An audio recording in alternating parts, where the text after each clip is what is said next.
സർക്കാരിന്റെ 4ാം വാർഷിക ദിനം കരിദിനമായി ആചരിച്ചു. UDF മണ്ഡലം കമ്മിറ്റിയുടെ നേതൃത്വത്തിൽ സംഘടിപ്പിച്ച കരിക്കൊടി പ്രകടനവും പ്രതിഷേധ യോഗവും UDF ജില്ലാ ചെയർമാൻ ജോയ് വെട്ടിക്കുഴി ഉദ്ഘാടനം ചെയ്തു. പിണറായി സർക്കാരിന്റെ 4ാം വാർഷിക ദിനത്തിലാണ് കരിദിനാചരണവുമായി UDF സംസ്ഥാനമൊട്ടാകെ പ്രതിഷേധ പരിപാടികൾ സംഘടിപ്പിച്ചത്. ഇതിന്റെ ഭാഗമായിട്ടാണ് UDF കട്ടപ്പന മണ്ഡലം കമ്മിറ്റിയുടെ നേതൃത്വത്തിൽ കരിങ്കൊടി പ്രകടനവും പ്രതിഷേധ യോഗവും നടത്തിയത്.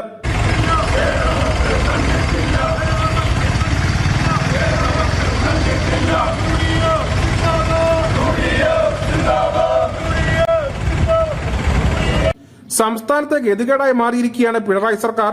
ഓരോ ജനങ്ങൾക്കും വന്നു ചേർന്ന ദുരന്തമാണ്. അർഹതപ്പെട്ട അവകാശങ്ങൾക്കായി ആശാവർക്കർമാരുടെ സമരത്തിന്റെ 100ാം ദിനത്തിലാണ് പിണറായി ഗവൺമെന്റ് വാർഷികാഘോഷവുമായി എത്തിയിരിക്കുന്നത്.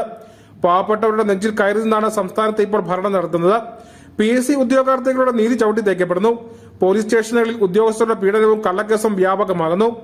ആശുപത്രി സേവനങ്ങളിലും ക്ഷേമ പെൻഷനിലും സാധനങ്ങളുടെ വിലയിലും എല്ലാം സാധാരണക്കാർക്ക് തീർത്തും ദുരിതമായി മാറിയിരിക്കുകയാണ് ഈ സർക്കാർ.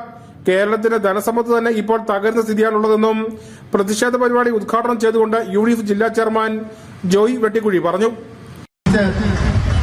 ജനജീവിതം ദുസ്സഹമാക്കിയ പിണറായി ഗവൺമെന്റിന്റെ 9ാം വാർഷികം 2ാം പിണറായി വിജയൻ ഗവൺമെന്റിന്റെ 4ാം വാർഷികാഘോഷം ഇന്ന് കേരളത്തിലെ ഉടനീളം ഐക്യജനാധിപത്യ മുന്നണി കരിദിനമായി ആചരിക്കുകയാണ്. കേരള സംസ്ഥാനത്തിന്റെ ഗതികേടാണ് ഈ ഗവൺമെന്റ്. ഈ നാട്ടിലെ ജനങ്ങൾക്കൊരു വലിയ ദുരന്തമായി ഈ ഗവൺമെന്റ് മാറിക്കഴിഞ്ഞിരിക്കുന്നു എന്നുള്ള സ്ഥിതിവിശേഷമാണ് ഈ സംസ്ഥാനത്ത് നിലനിൽക്കുന്നത്.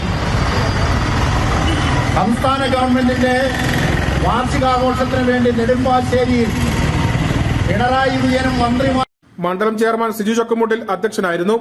നേതാക്കളായ തോമസ് രാജൻ, KJ ബെന്നി, ഫിലിപ്പ് മലയാറ്റ്, ജോസ് മുത്തനാട്ട്, സിനു വാലിമേൽ, ജോയി കുടക്കച്ചിറ, ബീന ടോമി, ജോയി ആനിത്തോട്ടം, സിബി പാറപ്പായി, ഷാജി വെള്ളാമക്കൽ, പ്രശാന്ത് രാജു എന്നിവർ സംസാരിച്ചു. News bureau Kattappana.